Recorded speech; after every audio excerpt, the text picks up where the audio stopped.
Hello, friends. Welcome to the Nexus podcast. I'm your host, James Dice. Each week, I fire questions at the leaders of the smart buildings industry to try to figure out where we're headed and how we can get there faster without all the marketing fluff. I'm pushing my learning to the limit, and I'm so glad to have you here following along. Before we get started, here's a quick note from our sponsor.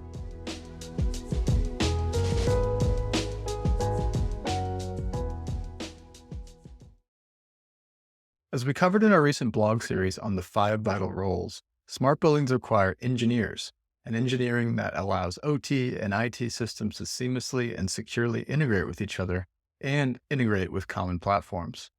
Creating a successful building intelligence strategy entails translating the owner's goals to outcomes, use cases, intelligent building technologies, and enhanced MEP systems. To learn about what JB&B is calling MEP 3.0, and the value of building intelligence design, check out our friends at JB&B and specifically their podcast conversation with WiredScore at the link in the show notes. This episode is a conversation with Kamli Wilson, CMO at Enertiv. I really enjoyed this one because I believe in a lot of what Kamli was saying about workflows being the key to decarbonizing buildings. And not just decarbonization, really implementing any new technology or changing the way things are done in any way requires you to start with the way people work currently and meet them where they're at. To that end, we spent most of the episode unpacking Kamli's hot take that 2022 was all about tenant experience and 2023 is going to be all about operator experience. So stay tuned for exactly what that means. Before we dive in, I want to make sure everyone is aware of 2 initiatives we have going on at Nexus Labs. The first is our jobs board. I'll keep that short and sweet. You can now pay a monthly fee that allows you to put up to 3 job postings at one time into our newsletter that goes out to currently 6,000 doers in the smart buildings industry. You can find that by going to our website and clicking on jobs. Second, we just announced our new partner program. We're looking for only the top smart building technology vendors and service providers. I'm talking 3 to 5 in each category-ish to join our new program where we're going to work together to tell the stories that matter on each category. So reach out to us if you're interested in being in our inner circle and helping us plan out our editorial calendar for the year. So without further ado, please enjoy this episode of the Nexus podcast with Kamli Wilson. Hello, Kamli. Welcome to the Nexus podcast. I'm so excited to have you on. Can we start with your background? Can you take us through kind of educational background, professional background? What got you here? Sure, and thanks for having me. It's really great to be here. So I went to American University. I studied political science. I got into energy and environmental policy and thought I wanted to work in think tanks and nonprofits. And my first job out of school was at a startup, and I fell in love with the entrepreneurial side of things. I had never thought that would be my path, but that company got acquired, which was great to see. Got to work at the corporate version of that for a little while. Tried to launch my own little app. It was like the idea was like the Mint personal finance app, but for your sustainability, which I think exists now. There's a couple of those. And then landed at Enertiv. And so I've been here for the last 5.5 years. It's been awesome to see the company grow from where it was to where it is and to see the market grow. I'm the marketing director at Enertiv, and I'm fortunate enough to get to touch the business development side, the product development side, and everything in between. So it's been cool to learn about this industry and become one of the voices in it.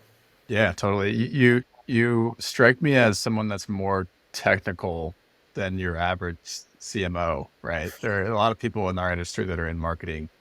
No offense to any of those people, but you seem to be more technical, more hands-on, more, understand more about the product, more about the people on the ground using your product than the typical marketing person. Do I have that correct? I hope so. I think for me, that comes from trying everything I possibly can to understand our clients and know what they're going through, know what matters to them.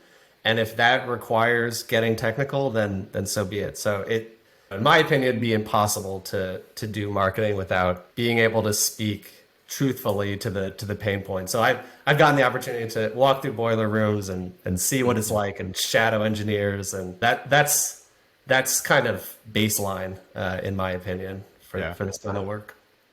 And that's funny you talked about the Mint for Sustainability app. I feel like I had that same idea at some point too. I'm like a heavy mint.com user, Yeah, right? It just makes sense that there should be some aggregator for pulling all the different ways in which you consume carbon personally. yeah.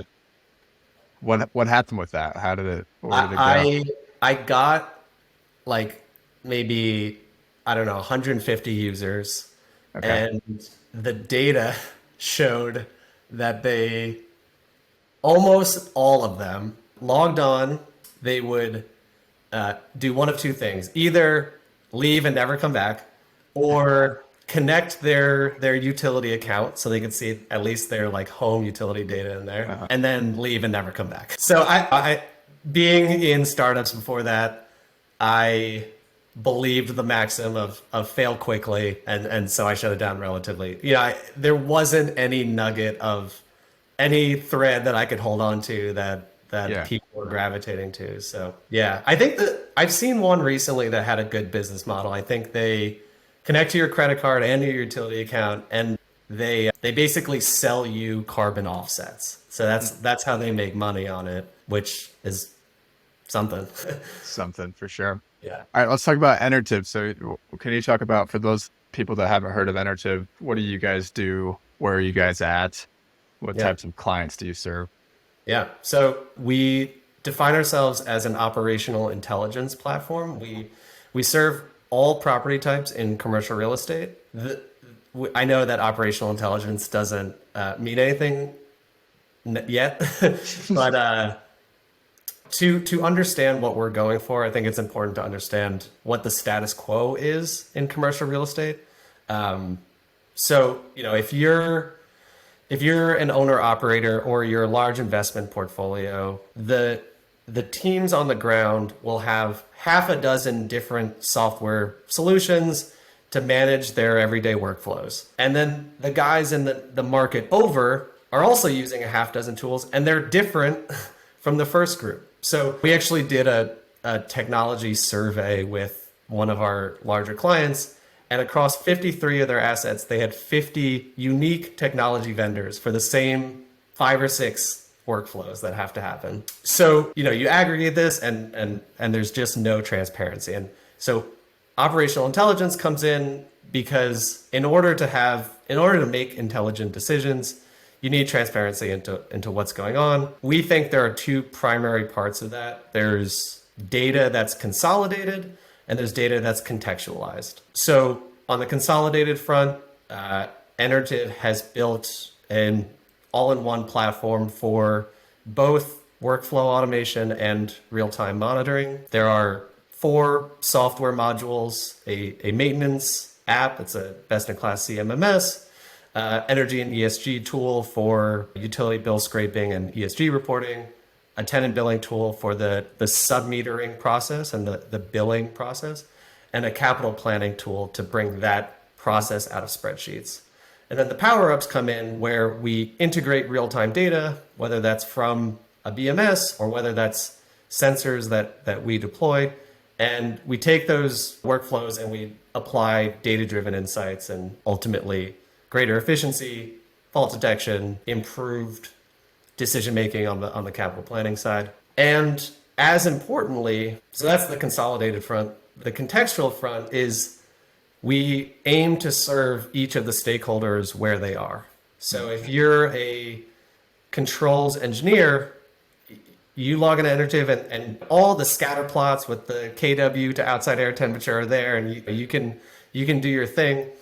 If you're a building engineer, you don't care about any of that. You just want to know what do I have to do right now, right? And if you're an asset manager, you don't care about any of that, and you just want to know, how are things going generally, right? What do I have to pay attention to? Are there any issues sneaking up on me that I need to get ahead of? So in a nutshell, we are delivering transparency for commercial real estate owners and operators. Totally. And so commercial real estate is primarily landlords are your customers? Landlords, investment portfolios who don't necessarily operate their own buildings, they usually have the least transparency when it comes into operations. So yeah, definitely both of those. And we have seen some traction with large occupiers or corporate entities as well. But Okay. The focus on which stakeholder or which end user is really interesting. I haven't seen a lot of people doing that. That the same data underneath, and then contextually providing whatever that user and their role requires. I don't know that I have a question around that. It seems like you guys have probably read my writing and that's been resonating because you like respond and comment a lot of what I've written about that. Has that been resonating with your customers? How long have you guys been doing that? Can you talk a little bit more about that piece? yeah, sure. So Enertiv started as an equipment monitoring company solely. So Okay. the original insight was many buildings don't have a building management system. Even those that do, it doesn't cover every system, or it's so old that you can't integrate with it. Hmm. So the founders developed a branch circuit meter that they could affordably deploy in buildings and get real-time electrical demand data from hundreds of pieces of equipment. So they went to their early customers and they said, "Look, this is data that you've never seen before. This is a novel data set that can allow you to make better decisions." And they would go, "Oh my God, look, I can see my chiller is consuming 6 kW of power right now. What does that mean? Is that good? Is that bad? What's the context here?" So from there it was, okay, now we have to develop algorithms and analytics to translate this kind of raw data into insights and into optimizations. And one of the big, I wouldn't say pivot, but one of the big turning points in the company's history was, truthfully, transparency into equipment level energy data is important, but that's just one small piece, one area where owners and operators don't have transparency. They don't know if maintenance has been performed. They don't know if they're going to have to replace any piece of equipment soon. They don't know what their tenants are consuming. They don't know any of this stuff. So there was, pre-COVID, a move to, let's understand what building operators are working with today. And in the cases where we think we can serve them better than their spreadsheets or their legacy apps, let's build that for them. And let's connect that to our kind of core business. When COVID hit, that accelerated rapidly. So all of a sudden, the idea of deploying sensors to track real-time equipment level data was interesting, but many portfolios realized that they wanted to do things rapidly at scale, and software is a lot easier to do that with than going building by building with integrations. So when you get into that space, kind of one thing leads to another, and you cannot, we've gotten to the point where we understand fully that if we want a building engineer to implement the optimizations that Enertiv can identify, we believe wholeheartedly that we need to deliver value to him in his regular day before we start saying, "Hey, there's another thing you need to do on top of everything else." Yeah. Yeah. Likewise, asset managers are often the ones signing the check, and they sign the check and then they get a bunch of tools that they've never used or will never use. Because often, especially now, asset managers are being asked to speak to ESG goals, right? They have to be well versed in this stuff. We cannot expect them to suddenly become highly technical and use tools that were designed for engineers. We need to translate that to like a 0 to 100 trended score. What is your maintenance score, right? Something that anybody could understand. So a lot of it happened organically. A lot of it happened just by working with commercial real estate owners, operators, and listening to what their needs were and innovating on their behalf. Yeah, it's really interesting me watching, coming from a very technical role in the industry, the first 10 years of my career being an engineer, working with FDD, working with analytics, and then kind of providing what my customers needed to know from that, right? So if I'm talking to the controls guy, I might pull up that scatter plot, like you said. If I'm Mhm. talking to the manager, I might just say, shit's pretty messed up, right? You know, it's been interesting watching the sort of product landscape evolve because I feel like there are still a lot of FDD companies that are sort of stuck in that. Like, we're going to show you all of the information and we're going to expect whoever logs in here to get something out of it. But I Mhm. think there's a whole different crop of software developers that are sitting here saying, well, who's logging in? Right. And how can I like basically take that same analytical insight and insert those into the right workflows for that person? So I'm glad to And hear that that's resonating and that it that's sort of how you guys are thinking as well.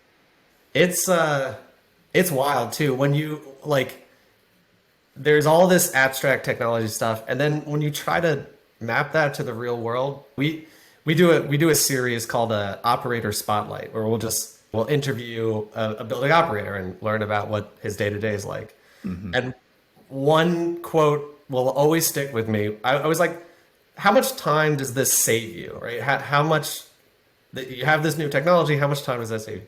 The way he put it is like, it's not in terms of minutes and hours. It's I walk into a mechanical room and I know that 2 years ago we replaced the motor on one of these 12 pumps, but nobody knows which one it Which was. one? So what do? I go back and I dig through my email for some sign of which one. Hmm. While I'm doing that, I get a call because something has happened somewhere in the building, and so I have to go deal with that. Right? So that takes up the rest of my day. I come back to my desk the next day, and oh, I have a better idea than email. I'll look through this spreadsheet that I keep on projects that had happened, right? Hmm. Capital plans and projects. And I'm digging through that. I'm almost there, and I get another emergency call, and this keeps happening. And so it's not minutes and hours. It took me a whole week to get the answer to the question that I had. That means I can't. I'm just stuck, right, for a whole Hmm. week, not making decisions, not getting work done. That's like a perfect example of like, it doesn't matter how sophisticated your FDD program is if your operator is experiencing their work like this. There's some stat that operators spend 18% of their day looking for information. That's one day out of the week. They're just looking for stuff, right? And then you have sustainability teams come and say that, okay, now it's time for an energy treasure hunt. We expect you to analyze all your systems and figure out where we can save energy. It's like, I can't even get to my core responsibilities. Yeah, How am I supposed to do this effectively? totally. All right, let's So, talk about the how then. So I love this LinkedIn post you posted, and I think it had like 7 people like it, and I thought like 700 people should have liked it. But the it basically said 2022 is all about tenant experience. 2023 is going to be all about operator experience. And we're kind of talking about that a little bit, but maybe you could just start with, I'm not going to read the whole post, but talk about why you're predicting 2023 to be about that operator experience. yeah.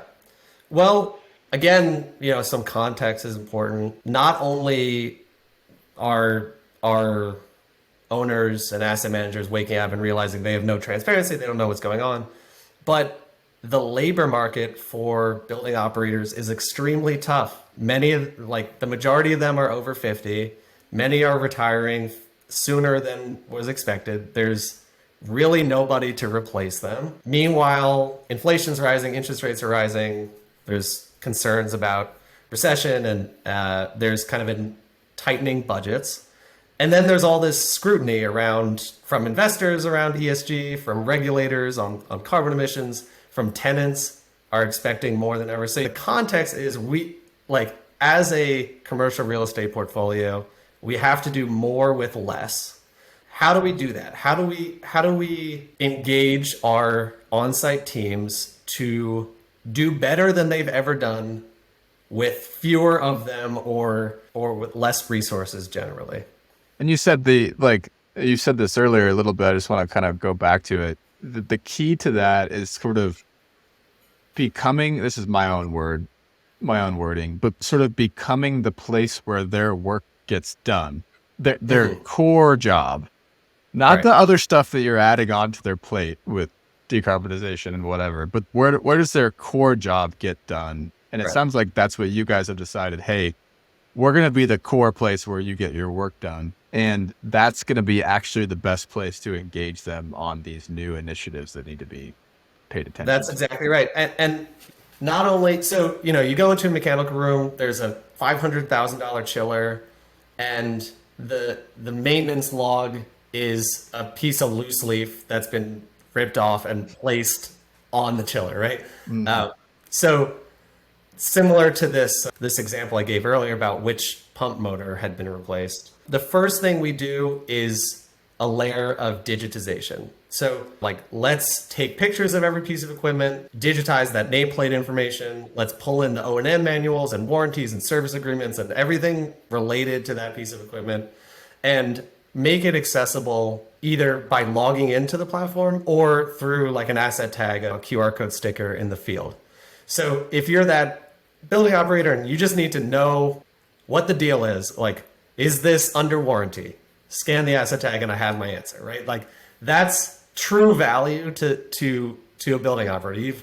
You've saved them a tremendous amount of headache and time. If that same app also has their preventative maintenance schedule, it has their inspection schedule. If they need to do meter reads for tenant submetering, it's all in there.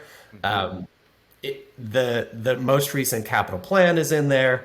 All these kind of like workflow things that have to happen, work orders from tenants, even better. And then if that same app can say, hey, by the way, we predict that the elevator motor has experienced enough degradation that it should be maintained now to avoid a shutdown, even better. Or, change your chiller set point by 2 degrees, you'll save $25,000 a year. Like that.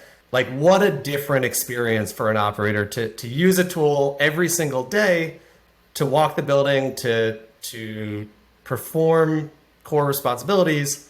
That same thing has insights being delivered on a regular basis rather than like corporate said we have to care about energy efficiency. So like, let's do a 3-day energy treasure hunt and you have to fit this into your schedule somehow.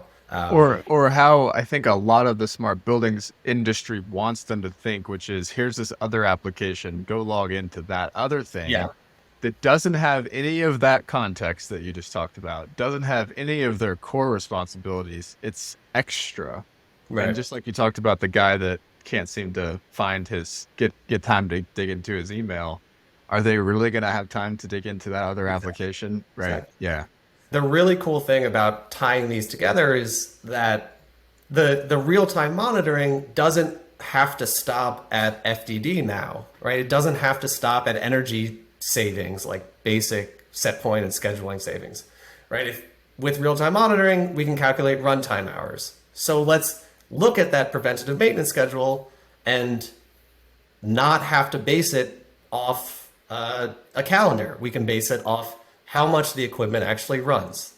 What a novel concept. Like, you actually could save a bunch of time because you're over maintaining these systems. Or our capital plan says to replace this piece of equipment this year because the manufacturer said so, right? Like, let's look at the maintenance history. Let's look at the history of faults and the actual carbon emissions and determine whether this equipment needs to be replaced this year. So like, there's 1 + 1 = like 50 in our minds. Totally. So I imagine one of the main areas of pushback you guys get, and you correct me if I'm wrong, I'll just tell a little story about my own business, right? So I'm looking for some sort of way to sort of project out cash flow. And as any small business kind of is, project out cash flow, run different scenarios. And in that, I'm looking at my like Excel spreadsheet that I've been using for 3 years since the beginning of Nexus that has all the cash flow information. Um, I'm looking at these software providers, and they're basically expecting me to kind of, in a deep way, learn how their software works. But then not only that, but take the leap and say, now I'm going to run my business exactly how you guys thought about how I should run my business, right? When you develop this product, right? And what I did was I trialed 3 of them, and then I realized these don't apply to me. Like I'm going to keep running my business in Excel. Basically, Yeah. I just need a more detailed Excel spreadsheet to do projections. So I'd imagine like there's a pushback a little bit, which is I'm running it this way now. I don't have time to run it how I am running it, and I especially don't have time to then figure out a new way to run my building based on how your guys' software works. Do you guys struggle with that? Because I feel like a lot of people, when you start to get into workflows, you start to say, well, the old way that you were doing your workflows was not good. You need to do it on our system. And I feel like that's a big leap sometimes for people that are already really busy. Yeah. Yeah. No, I think every software as a solution provider in the world probably faces this.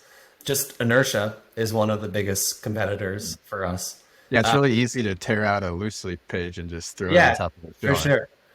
So the reason that we've been growing at the rate we have is because the world is changing in a way that's flipping that equation, right? It's going from, well, it would be nice, but it sounds like we'd have to change some things, to like, oh my God, if we don't change, we're doomed, right? And it changes the equation, right? Like if you're trying to raise capital and the institutional investors are saying, not only do we need a basic kind of carbon disclosure thing, but we need to see an action plan and actual results, actual performance improvements.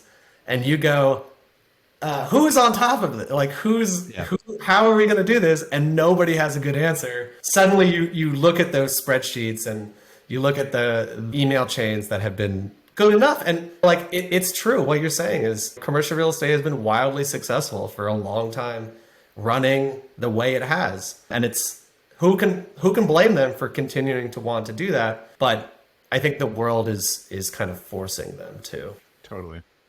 Let's pause here for one more quick word from our sponsor, and then we'll get back to the show.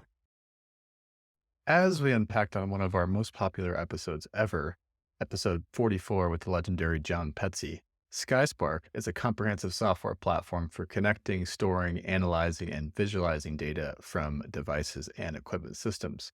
SkySpark's automated analytics, KPIs, energy, and greenhouse gas apps turn your data into actionable intelligence, providing improved performance, reduced downtime, and operational savings. Head over to skyfoundry.com for insightful white papers, case studies, and blog posts, as well as a link to sign up for a free demo. I might have A stolen little that bit. from you. No, I don't think you did. I don't think I said that.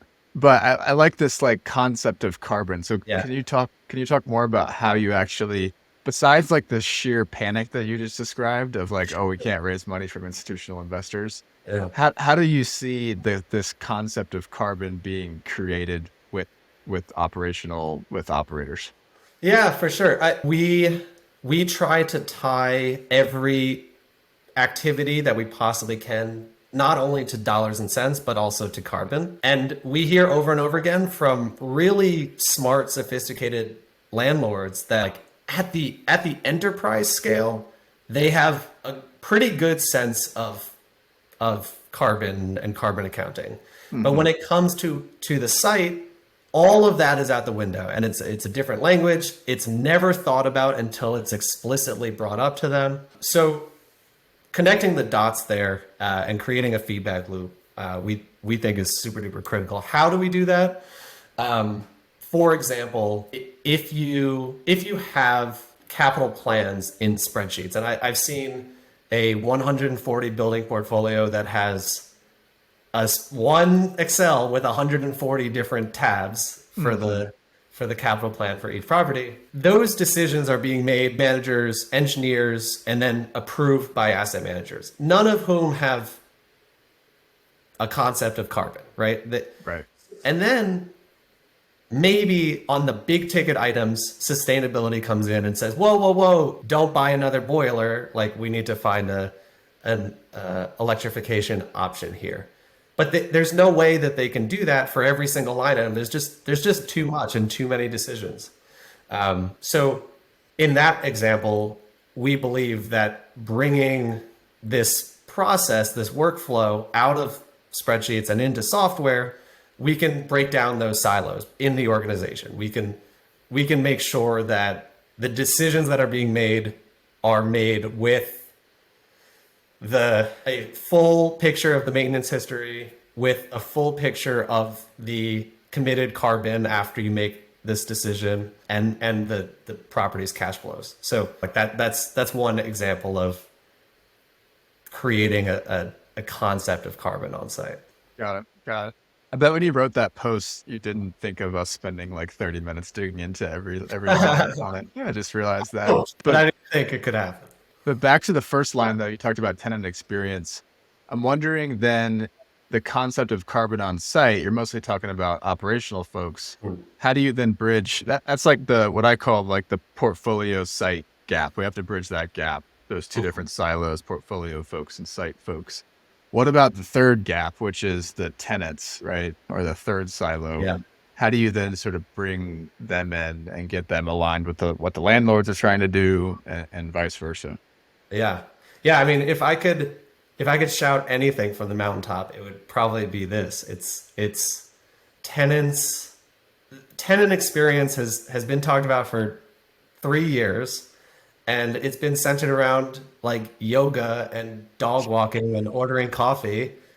Meanwhile, corporate occupiers are paying Enertiv to centralize their various sub-meter bills because they have their own ESG reporting requirements at the end of the year, right? And they just need a central repository to pull that from. And they get like tenant sub-metering is probably the least sexy thing, Hmm. well, least sexy workflow of all the workflows, but it's so important.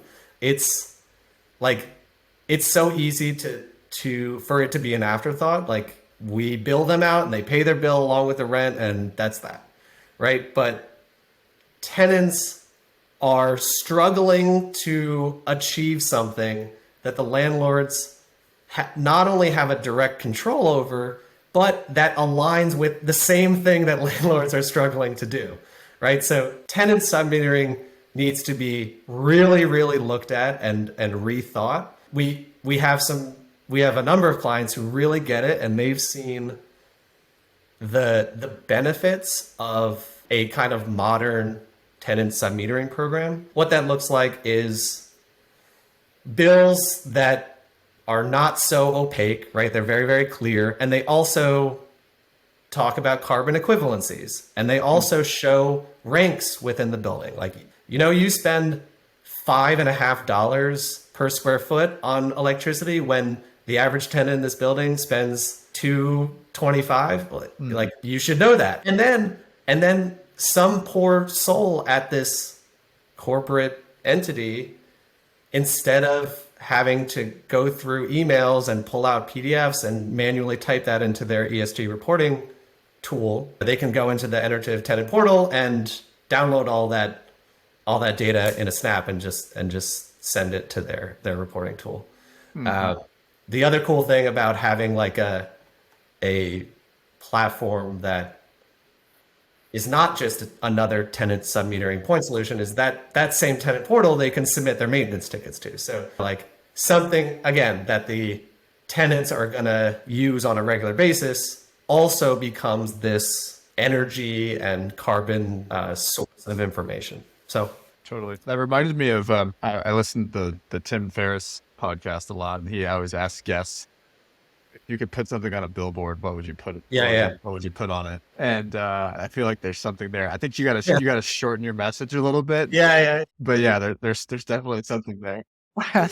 Yes, tenant sub-metering matters. All right, cool. So we talked a little bit about the tenant experience, operator experience. You also have this concept that I saw you guys posted about, which was ESG 2.0 and the ESG 2.0 playbook.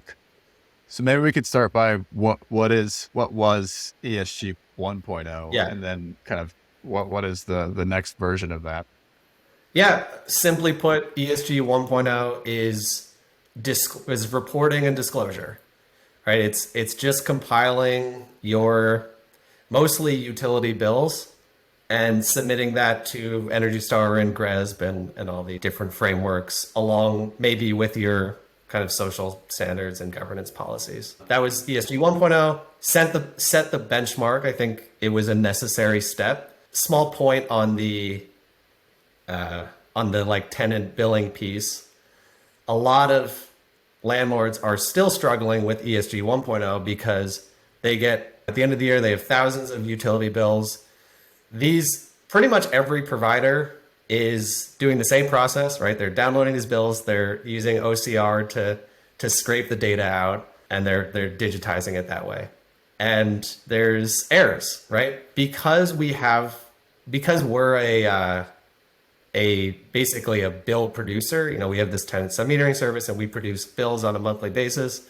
We have the infrastructure to audit and verify and make sure that these bills are accurate. We do it on the utility bill and the tenant bills. So like a lot of landlords have gotten stuck at this ESG 1.0 step. They say like, well, we got this software and now we have all this data, but now we got to hire a consultant to clean it up. And the consultant advises us to have the on-site team submit it manually anyway, because that's more likely to be accurate. And it's just like, oh no. Oh So, God. that's 1.0 in our minds. 2.0 is doing something about it, right? I think we've covered a lot of it. I think it starts with the on-site teams. There's an awesome stat recently from Energy Star that they surveyed Energy Star certified buildings and asked them what the biggest factor was in their certification. And 69% said operations and maintenance over retrofits, over tenant engagement, over smart building tools. Operations and maintenance was their number one choice. So I think it makes sense to start there, and we've talked about that Mhm. piece. Tenants make up 60, 70, 80% of the total consumption. So obviously engaging that with the tenant sub-metering matters billboard is part of this. And then something that I think you talk about all the time is like the third piece is real-time monitoring and smart capital investments. The one thing that we often stress, a lot of landlords tout that they do energy audits. And I think you probably know this better than anyone, but the concept of performance drift, like you tune up you pay a lot of money, you tune up the building, and then life happens, right? Like a tenant requests overtime HVAC and it's granted and then never turned back, or a fire alarm goes off and it turns everything on 24/7 and Mhm. nobody knows how, or whatever it is, right? Unless there's real-time monitoring to it, like unless there's real-time monitoring, you'll fall off the bike, right? Rather than Yeah. constantly adjusting. And then obviously you've talked about it, committed carbon, right? If you are not making capital investment decisions with carbon in mind, you're you're making it almost impossible for Right. to reach net zero because your infrastructure just won't support it. So those are kind of the three or four pieces in ESG 2.0 in our mind. I think one would argue, and this is just what we think about a lot. One would argue that there's renewable energy deployments and carbon offset strategies or procurement strategies. But in terms of like operating the building, if you have engaged your operators, engaged your tenants, put in real-time monitoring, and have a like solid capital plan that takes carbon into account, you're golden, and you're in like the 99th percentile of commercial real estate. Yeah. That's one of the things, we're thinking about.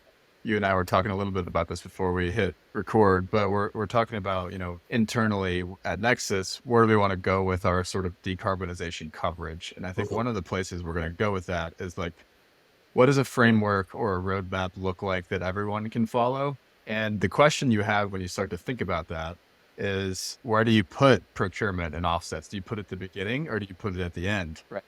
And I think philosophically, where I'm at, which is probably no surprise to anyone, is put it at the end, Yeah. right? Do everything you can do Yeah. that decarbonizes your own building, right? Right. Before you start to think about fun with numbers and math Yeah. problems. But what I've been trying to think about is like, is that, Right. You want to be net zero today, right? And that's the fastest way. yeah, Yeah. yeah. Well, I'm trying to think about like, what do I think people should be thinking about Yeah. it like versus how are people actually thinking about it? And I have to sometimes like merge those two ways Yeah. in which. So we'll see what we end up finalizing as like the framework sometime soon. But And yeah, one thing I want to bring up too is that I mentioned in the beginning that we do serve all asset types, and like if you're an industrial portfolio, for example, G 1.0 is actually way harder. mhm. And we've gotten a ton of inbound demand from industrial portfolios saying the tenants control our utility data. We cannot do this simple bill scraping strategy, but we need to report, we need to disclose our carbon emissions. So for us, the solution is we'll go upstream from the tenants and we'll digitize the utility meter and the tenant meters and flow that data directly into Energy Star and light up your portfolio that way. And like the the playbook does have to be altered depending on the property type. And like if again with industrial, these are triple net leased assets. There aren't any operators to engage, right?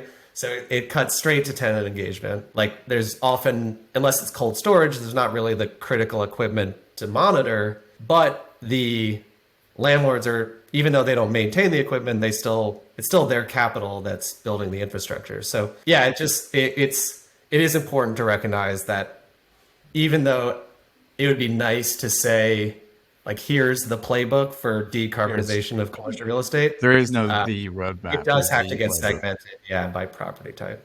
Yeah, yeah. Well, we'll look at doing that whenever we create it. I've been kind of I've known this is what we need to do for a long time, and I've kind of been pushing it off as I learn more and more about the problem. But yeah, you're right. It probably needs to be segmented out to a bunch of different things. What I've realized though is there's a couple different tracks to it, right? There's the data aspect, right? And the data aspect covers the full life cycle, no matter how you do it. And then there's the action aspect. And we need to retrofit. We need to actually go into our buildings and do stuff. So I know I'm thinking about those being sort of two sort of parallel but connected tracks. Yeah, the order of operations matters in terms of how the money flows, how the organizations flow together, and all that. So, Mhm. well, hey, this has been a super fun conversation. Not only because I've been validated, but because I think you guys are onto something. So let's close out with some carve outs. Any books, TV shows, podcasts, movies? Doesn't have to be from smart buildings that have made an impact on you lately. Well, besides the Nexus Labs podcast, I'm a huge history nerd, and so if you haven't read 1491 and 1493, those are fantastic books about the world before Europeans discovered the Americas, and then what happened immediately afterwards. And then more recent, those are maybe 8 or 10 years old. More recently, last year or the year before that, a book came out called The Dawn of Everything. Have you heard of this? I've heard of it, but I have not read it. Okay, it's fantastic. The premise is that we are taught that increasing size requires increasing hierarchy and complexity. And there are many examples throughout human history, in fact, most of human history until modern times, of surprisingly large groups of people operating in a non-hierarchical fashion, and kind of having strategies in their society that maximized everyone's well-being without a ruler or without an organizational structure. So the tie-in to smart buildings is when these become giant robots, they'll all be operating on the edge, and we won't need the kind of central command structure that's currently in place. They'll be independent and fully sentient things. Cool. I don't know. I don't That know. sounds like that book sounds right up my alley. The book is fantastic. Yeah. Yeah, David Graeber. He's got some good books. David Graeber. He wrote the one on debt. Yeah. Okay. I'm currently reading, and I think I'm going to buy that as soon as we get off the call here. It sounds really cool. I'm currently reading this book from 1971, written by John McPhee, who was a writer. He wrote a bunch of fiction and nonfiction. He was a professor at Princeton as well. He was actually Tim Ferriss's writing teacher when Tim Ferriss went Oh, to wow. Princeton, to take this conversation full circle. But he wrote this book called, and my parents gave me this for Christmas, just totally random book selection by my parents, but it's called Encounters with the Archdruid. And it is him going on a backpacking trip with the founder of the Sierra Club, a mining expert, an oil exploration expert, and they're backpacking through Glacier National Park. Oh, And they're looking for copper because back then they were thinking about mining the park for copper and like it around wasn't a Glacier national Peak. park, or it was? It was like right by Glacier Peak. Like, yeah. And I Oh, it haven't was gotten to the point where property park. yeah. I actually don't know what happened. I haven't looked it up yet. I'm kind of just reading it like it's modern day. Yeah. But it's fascinating because he's like narrating his experience on this backpacking trip. And obviously the Sierra Club guy is like hyper conservation, and the mining guy is like, well, we need copper in our society. And so he's like going back and forth, and they're like arguing, but they're also like sleeping in tents together. Yeah. And it's just fascinating the way that he kind of weaves in these different ideological philosophies. So definitely recommend that one. I'm going to write that down. Personally, I believe the secret to life is to hold two seemingly contradictory thoughts at the same time. There you go. So that's awesome. Have you ever read or heard of Seven Summits? Nope. This is a good one. This is two businessmen in the 80s, one of which was the president of, I think, Universal Studios, and the other was the owner of Snowbird out in Colorado. I think Snowbird. One of the resorts out there independently had the mission of becoming the first person to summit the highest peak on each of the 7 continents. Okay. Nobody had ever done that up until this point because, for example, you needed $200,000 just to get to Antarctica at the time and all that. So it's a really good book about like people who had never really backpacked or been involved with mountaineering before, going for one of the most insane challenges possible. And then it's really funny because this peak in Australia is like 2,400 feet. So the last one is like a big celebration when they. Okay. Well, I won't ruin it. But.